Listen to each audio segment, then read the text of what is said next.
Lonnie Clark. We stand together and accept that we now live in a world transformed by Fukushima. Monday, Wednesday, and Friday from 8 a.m. to 9 a.m. Pacific Standard Time here on UCY.TV radio. We relentlessly engage every ear that listens. We expose and confront the complete lack of accountability for the nuclear industry. Consider social engineering programs who view our bodies, minds, and souls as assets on a balance sheet. We discuss vital current issues, interview activists, and engage our audience in an effort to allow all voices to be heard. The Age of Fission radio show creates a venue that all will choose. We encourage our listeners to reclaim their power and their courage to take action and save our planet from the ravages of greed and indifference. Our actions matter. Every voice matters. We remind our listeners that happiness is resistance.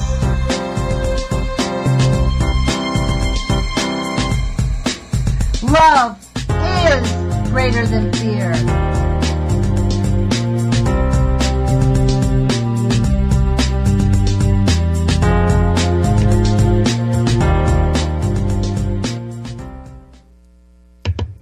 Good morning, UCY.TV radio listeners. This is Lonnie Clark with the Age of Fission radio show. Today is November 17th, 2017. And if my best friend Mary hears this radio podcast, happy birthday, Mary. Today, I kind of unexpectedly, I'm on the air.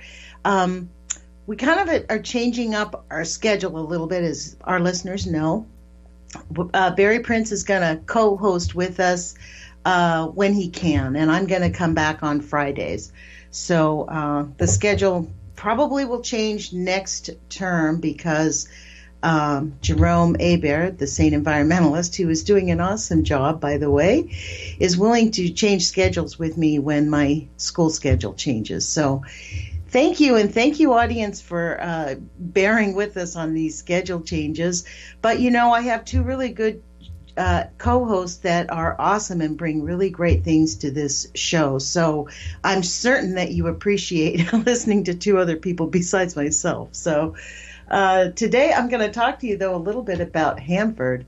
It is definitely, as we know, the whole nuclear thing is coming apart. But this is interesting because I have been on social media. I have actually been challenging because prior to my engagement with the nuclear, being a quote anti-nuclear or nuke truther or whatever we call ourselves. I don't like to be called an anti-anything, but before Fukushima, before the age of fission started happening for real, when we got to know that we're in it, I was always into positive thinking, positive talk, and I mean, I've read every self-help book in the world because, as you know, I've shared with you before that I called myself a thriver of child abuse. I refused to just survive.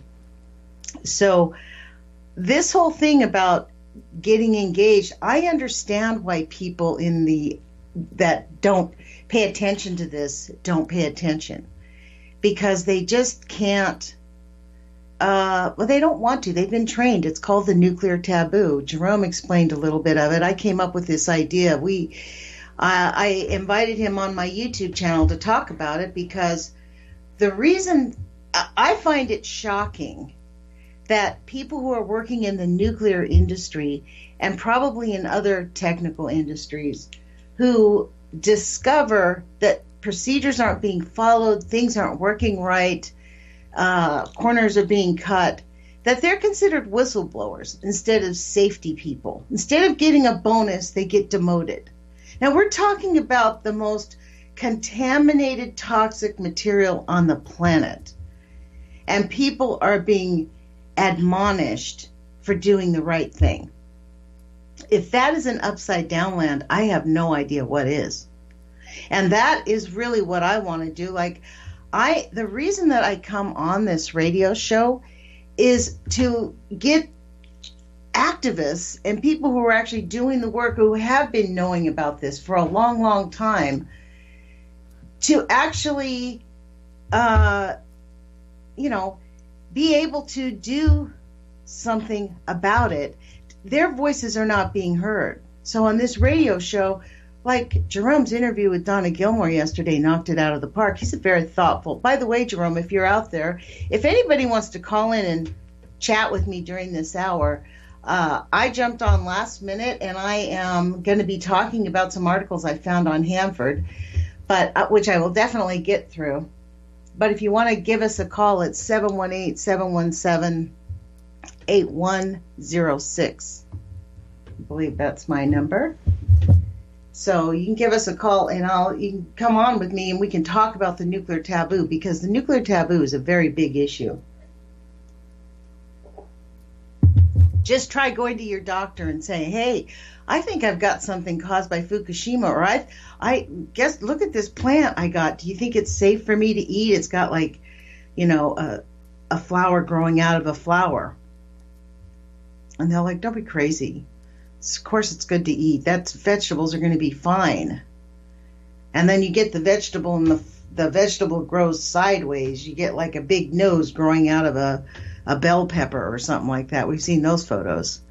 Yeah, don't worry about it. Eat that bell pepper, baby. It's good. It's with your vibrational energy. This is the downside to the total positive energy thing. Our positive thoughts cannot stop gamma rays. Now, our positive thoughts can find solutions to stop the action of gamma rays. In fact, who was it? Bobby Galileo, she and I, Hope Castor, we talked about this. That's in fact, I think, why she's going to school, because she understands all that science and all that math stuff. And, there are ways to reverse it. Shaziz's talked about this. There's ways to reverse all this. We need to put that stuff into action. Because otherwise, look what they're doing. Listen to these stories. Now, when I discovered this morning that Barry couldn't come on, he sent me a message yesterday, which I didn't see because I had a super full day. And honestly, I said, well, I know I'm going to be on the radio on KEPW live tonight with Jenna Thrift. She has a show called Water is Life, which is really great. You guys should listen to her show. She's coming on here on December 2nd or 3rd, something like that. But the DEA, now I just put in Hanford, and then I looked up the news. This came up. This place is falling apart, folks. DOE proposes faster ways to treat Hanford waste. Will it meet the state standards? Probably not. Several projects that could potentially speed up the treatment of 56 million gallons of Hanford waste, as if it even matters. You know how much Hanford waste has already been spilled? Look at those pictures. That guy just dumping the water. Oh, gosh. Okay, we have a good length of time. Listen to this. He says, James Owendoff, the acting assistant secretary for the DOE's Office of Environmental Management. Acting assistant secretary means he has not been given the job. He's doing the job because there's nobody in the job of assistant secretary of the DOE's Office of Environmental Management. That, for you guys who think that Trump's doing a good job, this is what they're doing. Dismantling the government means that the DOE's Office of Environmental Management has an assistant acting in there, has somebody who is an acting assistant, someone who they don't feel confident appointing. Has been at Hanford this week after discussing possible initiatives with officials in Olympia last week.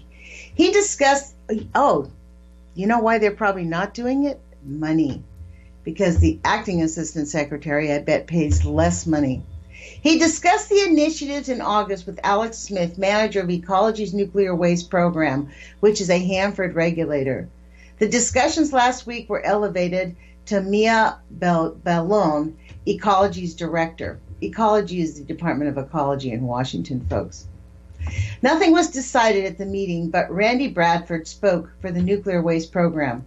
Talks are expected to continue during the next couple of months between ecology and DOE officials at Hanford to see if the two agencies can find any common ground, Bradbury said. Common ground? What about safety regulations, Mr. Bradley? The discussion reportedly reflected in, at least in part, the topics Owendoff listed in a letter he sent to Bellon in September. He wrote then that he'd like the consideration of pausing work on parts of the vitrification plant that would handle high-level radioactive tank waste if it could be done without missing federal court-enforced deadlines. Construction has already been paused on parts of the plant since 2012 because of technical issues. But with some issues resolved, some construction, quote, could theoretically restart. Now, in this article that is highlighted in blue, meaning there's a link, right? I'm going to follow that link. But let me finish this. Available money would instead be spent on accelerating work. Available money, meaning the money that we're supposed to spend on this plant. Available money would instead be spent on accelerating work to treat low-activity radioactive waste at other parts of the plant.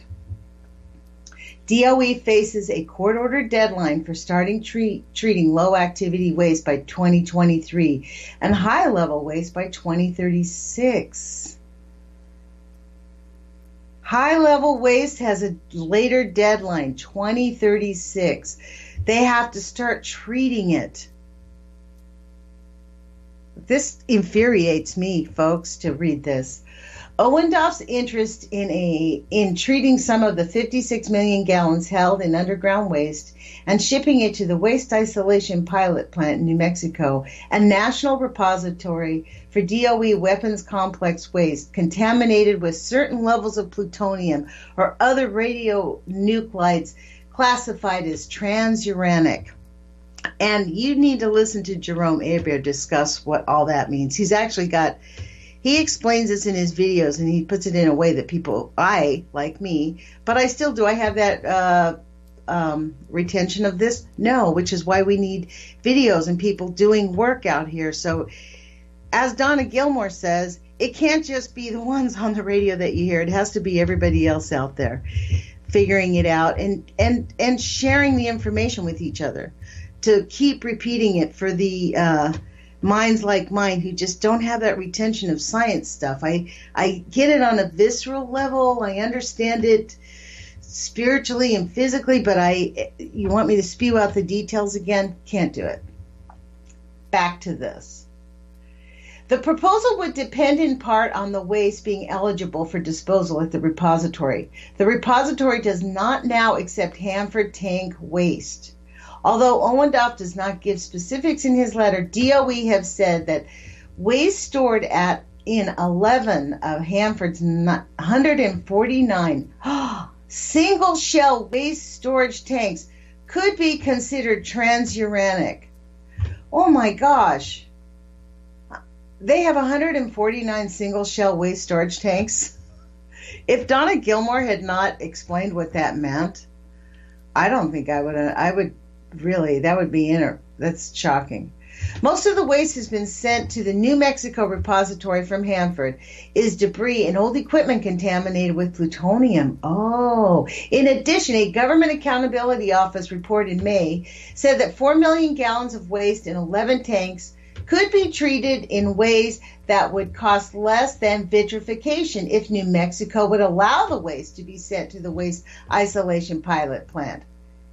That place is falling apart. It still has accidents. The assault at the Waste Isolation Pilot Plant that is not interacting the way they suggested it would. We're having issues with that facility.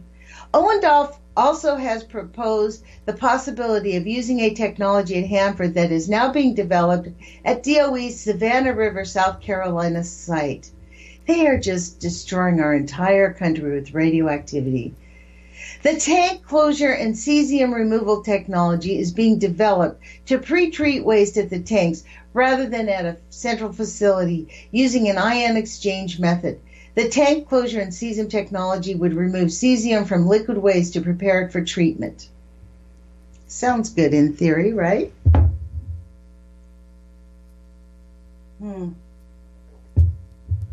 As it stands, that would be done at a facility being constructed near the vitrification plant that would be operating by 2023, or at a vitrification plant's pre-treatment facility, which would not be operating until 2036, because that is the highly radioactive contaminant plant. Low activity radioactive waste is primarily liquid, but solids and radioactive cesium in the liquids are designated as high-level radioactive waste and must be removed if the waste is to be treated as low-activity waste. The proposed technology could be helpful for waste stored in tanks 7 miles from the vitrification plant. 7 miles. Plans now call for pumping the waste through pipes across the 7 miles from the 200 area west to the 200 east area, where the vitrification plant will operate. And this is Annette Carey. I'm going to give you her phone number, 509-582-1533, or on Twitter at Hanford News. And her name is ANNETTECARY. So remember earlier in this article where there was a blue highlighted place? In fact, there are 2 places here. There's several. They've highlighted several. Theoretically, could restart. Remember that? Well, this comes from a story that is from, which I remember reading, in Construction Okayed at Hanford Vit Plant. Nothing may happen soon. This was October 29th, very recently. Bechtel National has met Department of Energy's condition to resume construction halted in 2012 in part of a facility that will handle high-level radioactive waste at the Hanford Nuclear Reservation. But work soon may not proceed.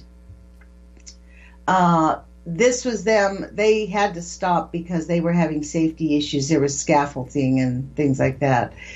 The report added that the high-level waste facility activities will be constrained in the near term by competing priorities, like making it not bad. This whole thing over here, folks, is just a complete hot mess, literally hot. And what's interesting is that all of this reporting still comes from the Tri-City Herald, from the reporters at the Tri-City Herald, and they are doing an awesome job at it. Annette Carey, who else is the other woman that, this is also Annette Carey. So if you want to reach her at the Tri-City Herald, her address is Carey, C-A-R-Y, at tricityherald.com. Also, DOE resolves 3 issues holding up Hanford Vit Plant.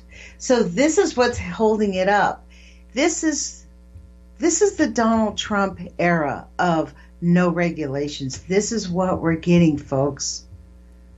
I mean, if you think it doesn't matter, and you know what? It's not that the Democrats are any better, but non-regulation is seriously bad.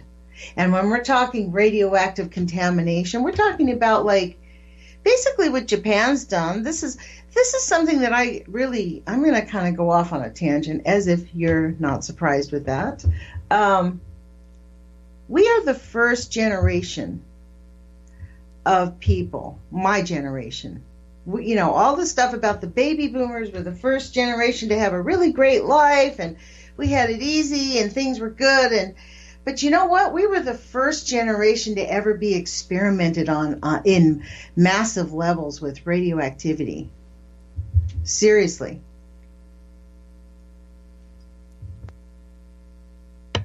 People born, Dr. Busby said that on this show, 57 to 62. High levels like we have not seen. And you know the sad part is, Dr. Caldecott has said many times, we will not see the worst damage of radioactive contamination from 4 to 8 generations. And this is what we're spreading around the planet. I don't know. I just think that it is so outrageous, and we cannot talk about it. That's the nuclear taboo. We're not allowed. People look at you as if you're askew if you even mention, yeah, I know. Their eyes kind of furrowed down. I know. Fukushima is really bad. I mean, all this hand wringing and biting of fingernails and it's so bad. Like, forget that. Why can't we? Why is it impossible? This is the nuclear taboo. That's the expected behavior. We have had activists, scientists working to stop this for a long time. I mean, granted, there's not a lot of them that just kept at it and kept going. A lot of them stopped because they realized that this is run by the military. This is the industrial military complex. That's also part of the nuclear taboo. We can't talk about that. All of these nuclear facilities. What do you think they want the plutonium for, folks? There's something that they're going to use the plutonium for. In my political science class, they talk about nuclear is safe, that nuclear is created the safest, has made the world safer than anything because it increases people's decision for peace. Which is the most insane thing I've ever heard in my life, coming from a country that is bombing people randomly, apparently, which it's not random. It's very thoughtful. They want their stuff. And it's interesting because these same people will say, no, we're not doing that. We're helping liberate them. We're destroying their culture. We're bombing them with low-level radioactive waste. All this stuff, these are products. We're assets. When I say we have to take our power back, it's time for everybody to take their power back, because if you think that Hanford, putting the most toxic waste site on the planet prior to Fukushima, you think them mishandling this waste is not going to matter to your life or your children's lives? Do you know that the breadbasket of America is right next to Hanford, east of Hanford? Most of our potatoes, most of our rice, a lot of our wheat, all our vegetables, many of our apples. It's sad. I can't even buy apples. I cannot eat an apple from Washington because I know what it's like. I actually pay more money to buy fruit from another country. I mean, honestly, it is such an outrage what we are being expected to tolerate. And we're not allowed to talk about it. And if you talk about it, you're considered an anti-nuker instead of a pro-lifer. And pro-lifer doesn't mean that you want to not have a baby if you're pregnant. That you're willing to complete your pregnancy no matter what. That's not being pro-life. Let me just tell you what, that's being anti-abortion. That's what that is. Pro-life is wanting to maintain life on this planet and standing up and telling the scientists, find your gonads. It's time. It is time. The time is past, folks. Lord, get all worked up at 8:30 in the morning. That's the way it is. Sorry. Well, let's read some Way of Life from Lao Tzu. You know why I like Lao Tzu? These poems, they say, were written 604 BC. He was born in 604 BC. So he was born a long time ago. His poetry's been around. And I love this interpretation of these poems because it is us. It is us. This is who we are. Okay, I'm going to read this one. This is number 19. Rid of formalized wisdom and learning, people would be 100-fold happier. Rid of conventionalized duty and honor, people would find their families dear. Rid of legalized profiteering, people would have no thieves to fear. These methods of life have failed, all three. Here is the way, it seems to me. set people free, as deep in their hearts they would like to be, from private greeds and wanton needs. Bada bada bing, huh? That was good. So I'm going to actually double check. I could read all these stories about Hanford, but you know what? It is really annoying. That's just super not right. Completely super not right. That they are just completely pretending that they're doing something. Okay, so, Heidi Lambert's going to be on our show, I think, very soon. I think Monday, actually. Let me double check the schedule. So this is another thing, a little announcement that I should tell people, actually, because I'm making this transition this week. I have been doing my YouTube videos on Nuts for Art, but I actually own the name Age of Fission at Gmail, which people can connect with me there. And I'm going to do all my videos on the Age of Fission.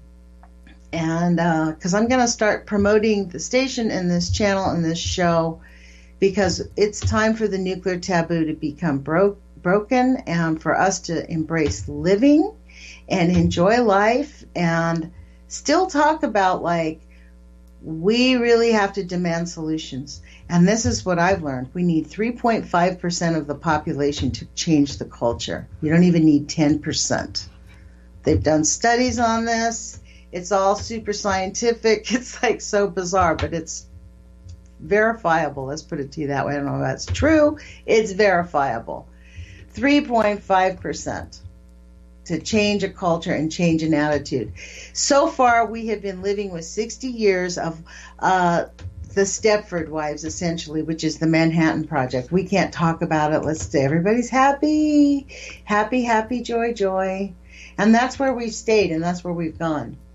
But on the Age of Fission, I have an open calendar on Google, and I don't know if you can see it, but I list the calendar open so people can see who's going to come on the calendar. Now, I don't know if Barry's been doing it, but I did leave it public. He could edit it, I think.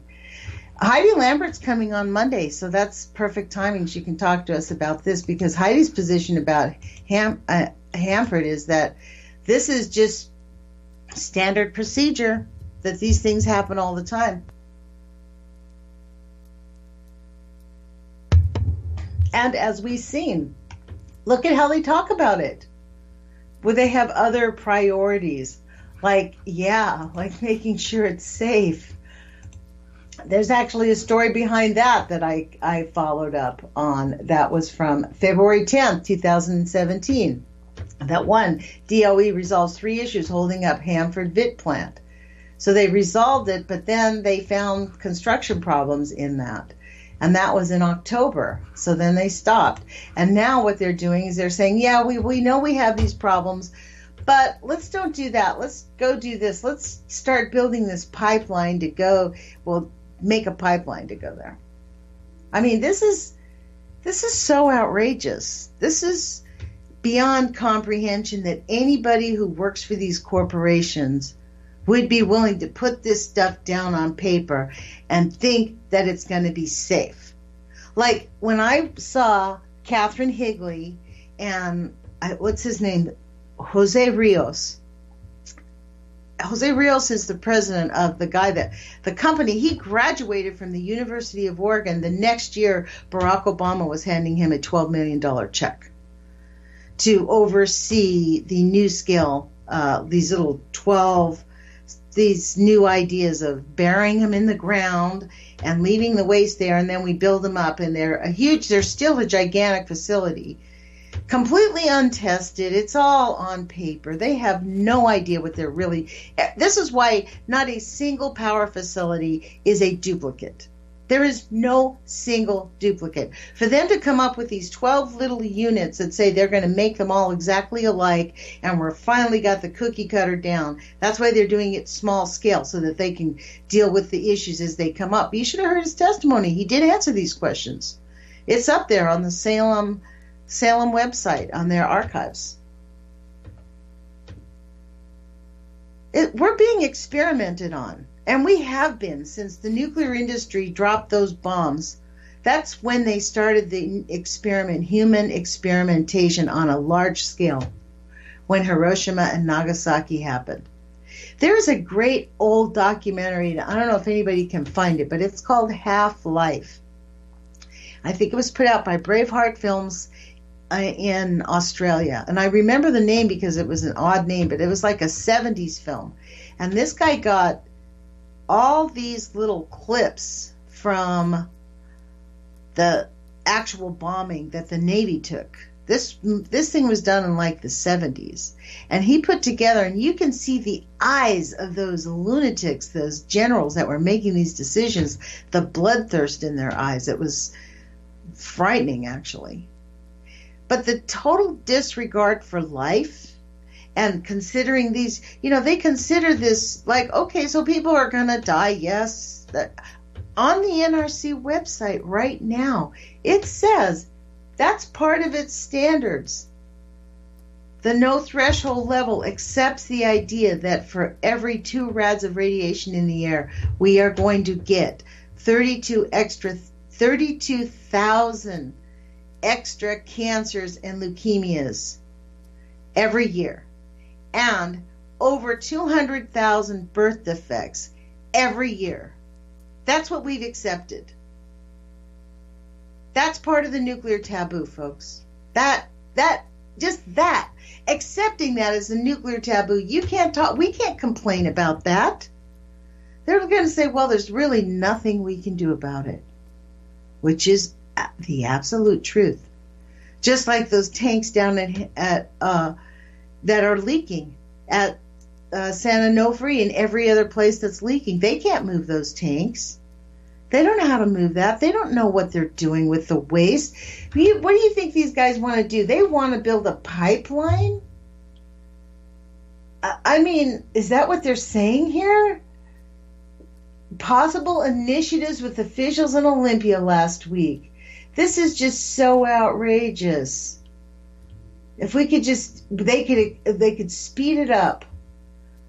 The proposal would depend on part, okay, Owenda's interested in treating some 56 million gallons held in an underground waste and shipping it to the Waste Isolation Pilot Plant in New Mexico, a national repository for DOE weapons complex waste contaminated with certain levels of plutonium or other radionuclides classified as transuranic.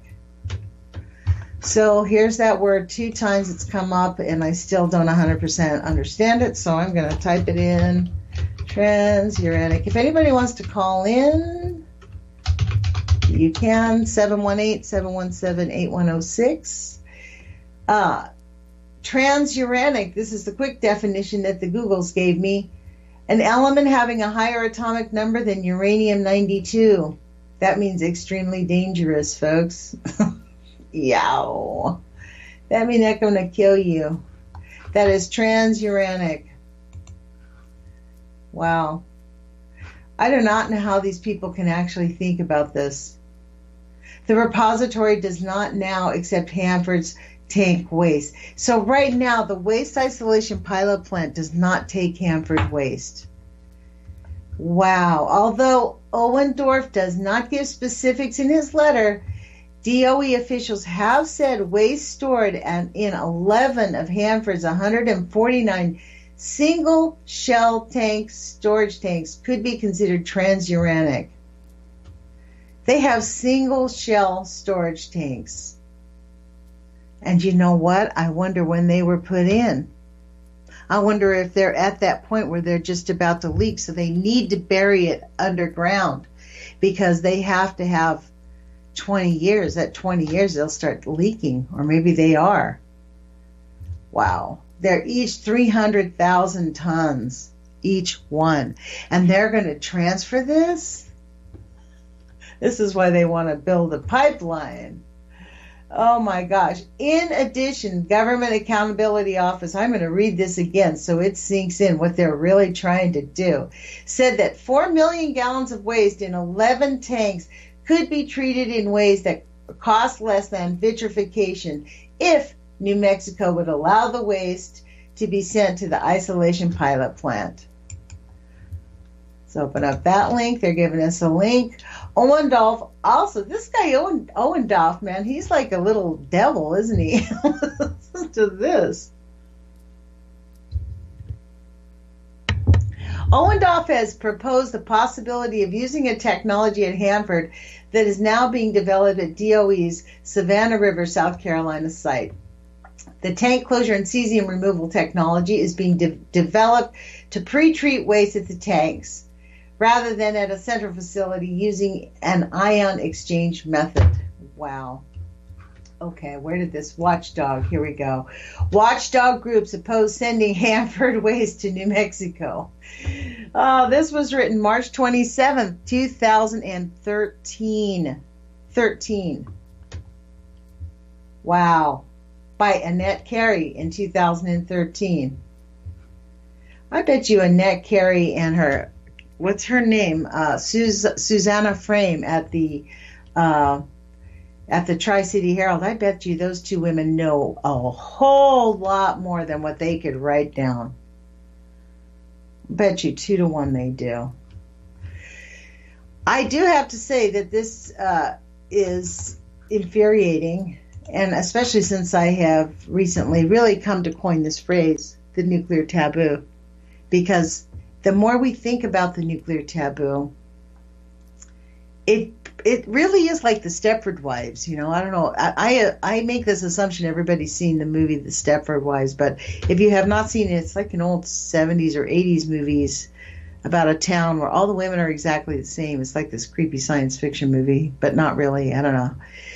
But it's kind of like that's what we're living in. We all have to be exactly alike. We all have to do exactly the same thing. But now this is what they're calling free. It's kind of like now this idea that the women in Saudi Arabia get to drive. Yippee!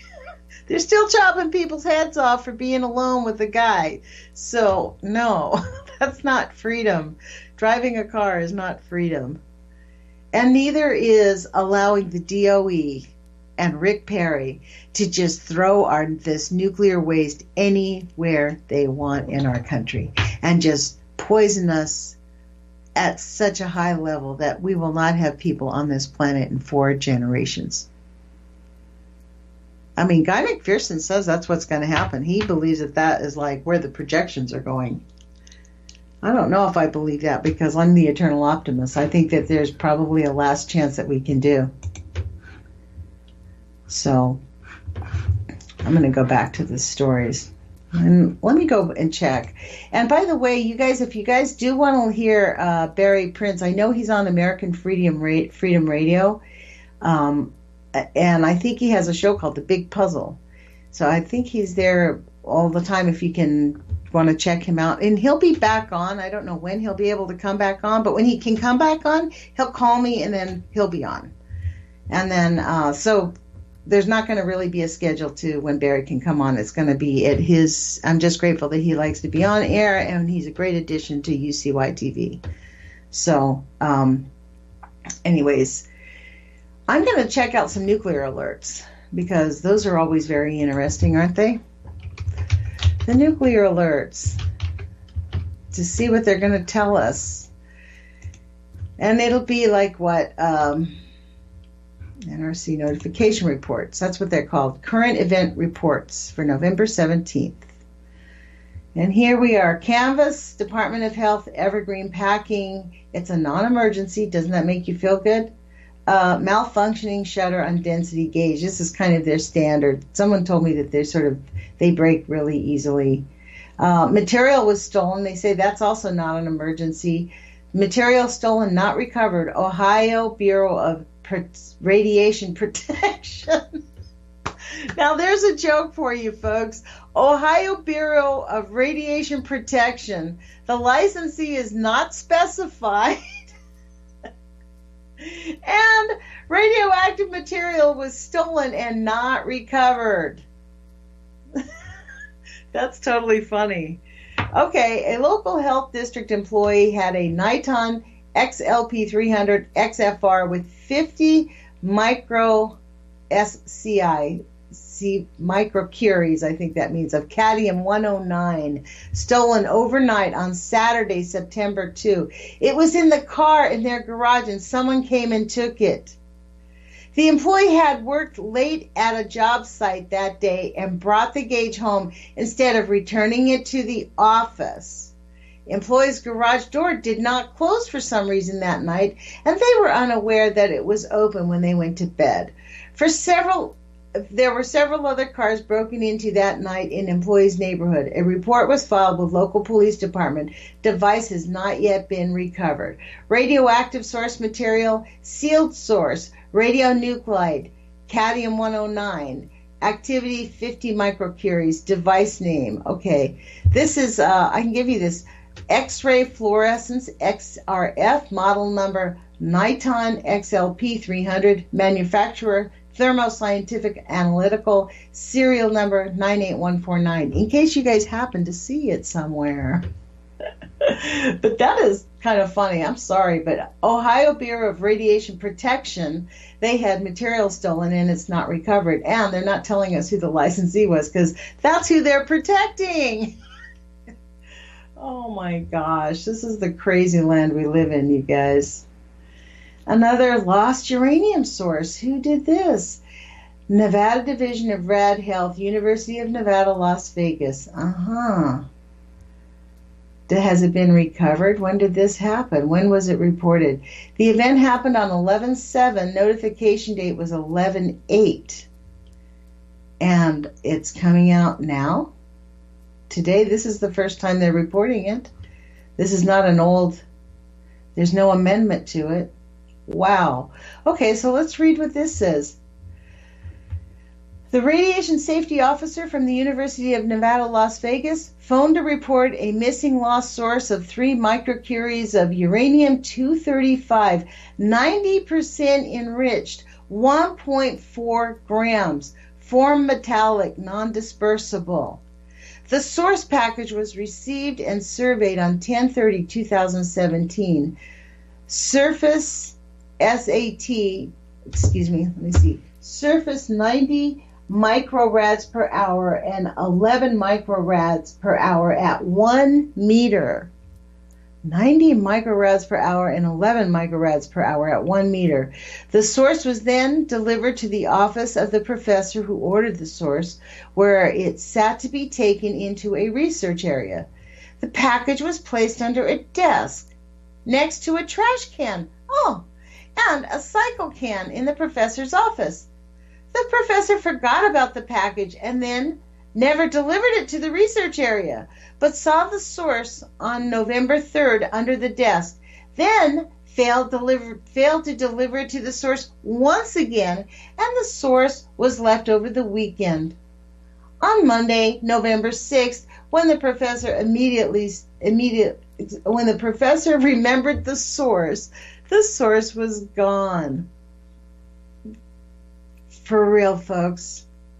On November 7th, the professor reported the lost or missing source to the RSO. The RSO immediately started an investigation.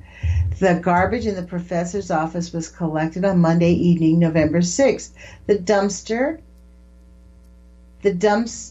and the trash that was emptied Tuesday morning, November 7th, into a normal waste stream.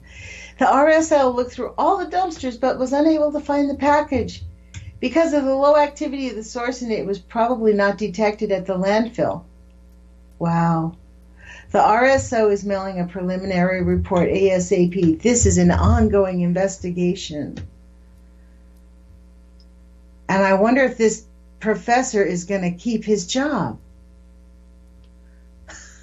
Talk about a nuclear taboo. Like, just these two stories. This is exactly why we have got to break the nuclear taboo, folks. This gross negligence, the complicity of the scientists, the lack of regard for this material coming into our earth, onto our water, onto our air, onto everything that we do, into our bodies. It's an assault on us. And we have been participating by being silent about it.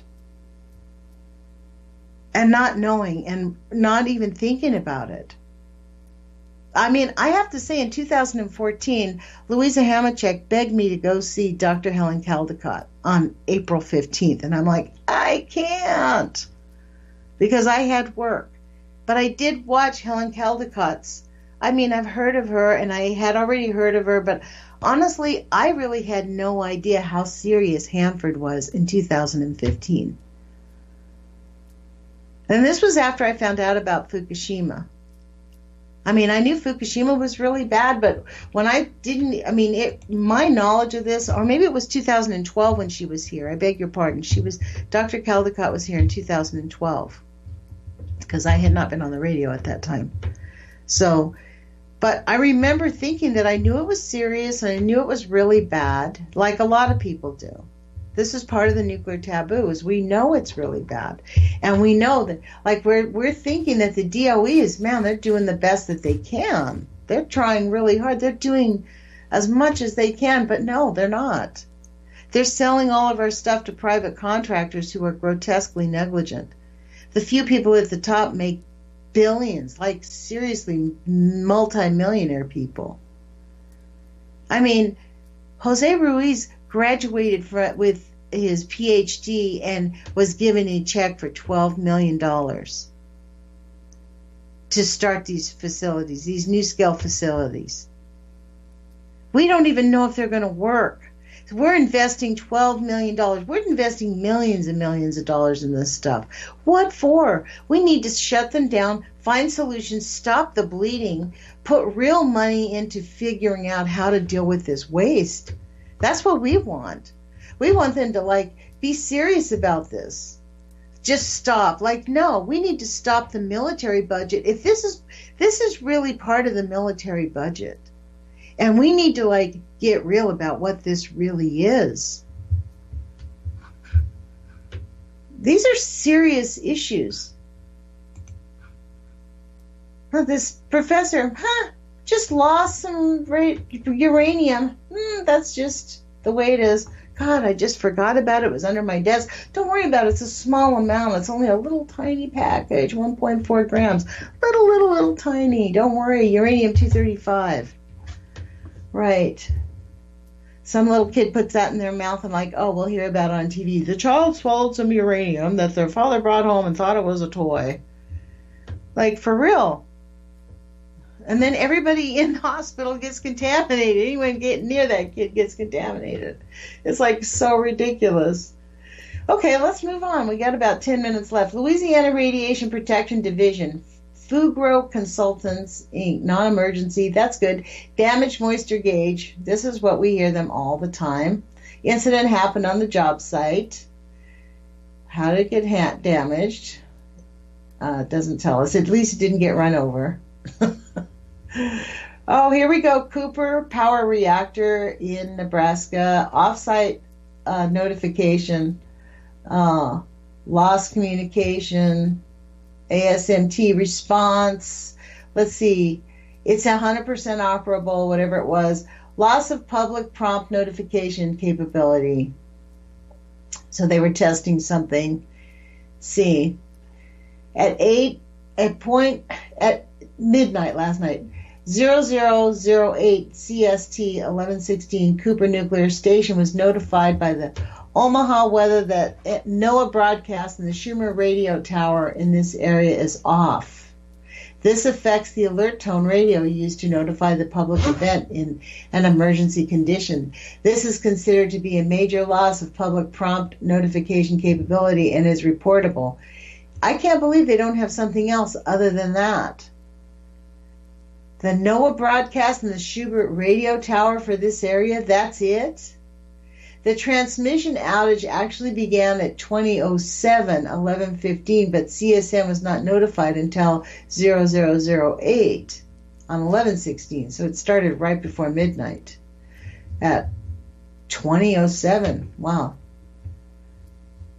Isn't that like 9 o'clock, right? Or 8 o'clock. Backup notification remained available throughout that period. Wow. Cooper Nuclear Station was notified that the NOAA broadcast and Schubert radio transmission tower was returned to service at 0447. So for 6 or 7 hours, like from 8 o'clock until almost 5 in the morning, they had no notification. Good thing nothing happened. I mean, I don't know about you guys, but I'm super sick of us being experimented on. It hit me like a ton of bricks when I realized that my generation of people that were born in the 50s, I was born in 55, but they knew intentionally what they were doing by the mid-50s. Linus Pauling received a Nobel Peace Prize for his work that showed that radioactive contamination caused in utero problems for babies. While the mother looked perfectly good, babies were grotesquely affected. That was in the 50s and late 60s. Then they were commissioned, John Goffman, Arthur Tamplin, Linus Pauling. They started working on radioactive waste and how it affected the body. And when they didn't give the government the answers they wanted, they were shuffled off from here to there until they were terminated. And they were blackballed. I mean, John Goffman believed in nuclear power. He helped discover uranium-235. I mean, it was his baby. These were people. He talks in his book about how they actually did test on people. From the time they discovered radioactivity, they have been testing on humans. So I guess we're not the first, but on a large scale, like the whole planet is now being experimented on because they don't have answers. As we can see by the DOE, this is what this guy, James Owendoff, the acting assistant secretary for the DOE's Office of Environmental Management. This is Owendoff. This is the guy willing to sell us down the river. He wants to discuss initiatives. He wants to convince Washington's ecology nuclear waste program. They are the Hanford regulators. It's called the Ecology of Washington Ecology. A nuclear waste program, which is a Hanford regulator. They're trying to talk them into saying, you don't have to fix all these other problems. Let's just build a tunnel. Let's just pipeline it. On the heels of what? What did we just hear in the last 2 days? It wasn't a matter of if, it was a matter of when with the Dakota pipeline. Oops, sprung a leak. These are the same monsters. These are the same people who have no regard for life. I'm going to see how much it was actually. Dakota Access Pipeline leak. Guess I'm not the only one Googling it. Oh my gosh. 210,000 gallons of oil in South Dakota 10 hours ago. That's what they're telling us, too. It's kind of like with the nuclear industry. I doubt all their numbers. I don't even believe any of them. So... oh my gosh, you guys. So let me get back to the Age of Fission radio show and how we're going to promote it. So this is kind of my idea, because I'm so glad that Jerome Hebert is joining me and has a scientific mind, and that Barry Prince can come on when he can come on, because I have been interviewing people 2.5, 3 years now. And prior to that, I was involved with the Post-Ignorance Project, where we were trying to get people engaged and involved. We're like throwing spaghetti at the wall, trying to see what sticks. Now, Kevin Blanch does have over 11,000 YouTube video followers, but those people, again, part of the nuclear taboo. Do we see them out in the streets protesting? No. Do we see them talking to their doctors when they get, thyroid problems or things like that, saying, hey, you know what, I think I want to be tested. I want to see what's in my blood, what levels of radioactivity are in my blood. I want to know what's in there, because there are identifiers. And yeah, it's expensive, so pay for it. So, but why can't we get that done? Why do we say, no, we can't do that? Why do doctors tell us no? Why are doctors required to be part of the nuclear taboo?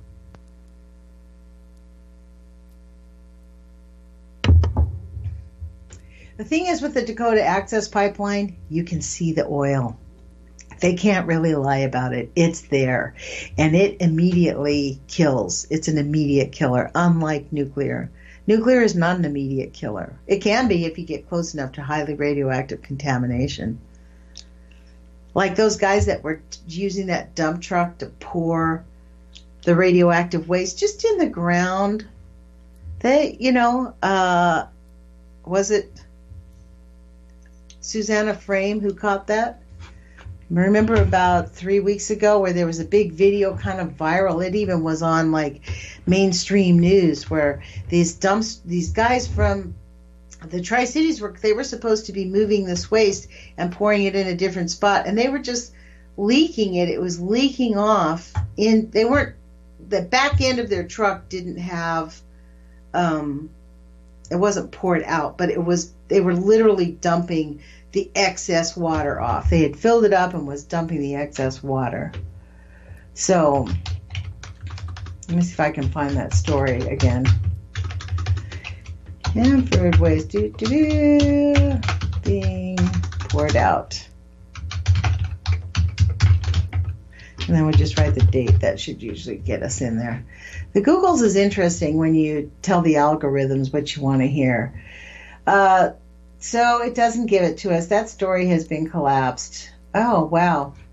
So collapsed Hanford. This was 2 days ago, folks. Another Hanford story. See, if you just keep looking, they do tell us. Here we go. The Tri-City Herald. And who wrote this story? Annette Carey, once again. Thank you, Annette. I see we have 3 minutes left. Wow, we're 2 minutes. Okay. May have been, but now the grout is there. They just finished grouting. Remember when the tunnels collapsed at Hanford? Well, they filled it in with grout, and now their big announcement, it's filled in with grout. It's stabilized. It's not going to collapse. Oh, we can all breathe. They did something. Let's see how long that lasts, because I don't think the grout will last for very long, but at least it's a stopgap. So this is how they work over there. So I'm going to be transitioning my YouTube channel, Nuts for Art, to Age of Fission. If people want to contact me, you can contact me at ageoffission@gmail.com. And I'm going to be doing videos. I'm actually going to do a Patreon page. I've decided I'm just going to start it. And hopefully we can generate some funds for this station and for those of us that are speaking out.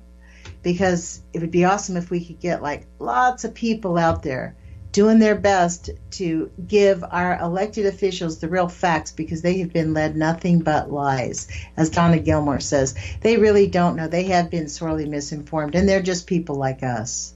So it is up to us to make the difference. And that is what democracy is about. Democracy is fragile. It requires participation, competition, and civil liberties. And if we hang on to those three things, we can hang on to our democracy. But we want our civil liberties. We want the competition. We want to have the free markets. But we also have to have the participation. And it does mean that we contact our elected officials, tell them no, HR 3053. Thank you very much. And I'm going to have on Heidi Lambert on Monday, and I really appreciate our listeners. Thank you, KEPW, for playing our show. Please put your courage feet on. Take action. Every voice does matter. Thank you, Jerome Hebert and Barry Prince, for having my back and being part of my show. We'll talk to you guys later. Put your courage feet on.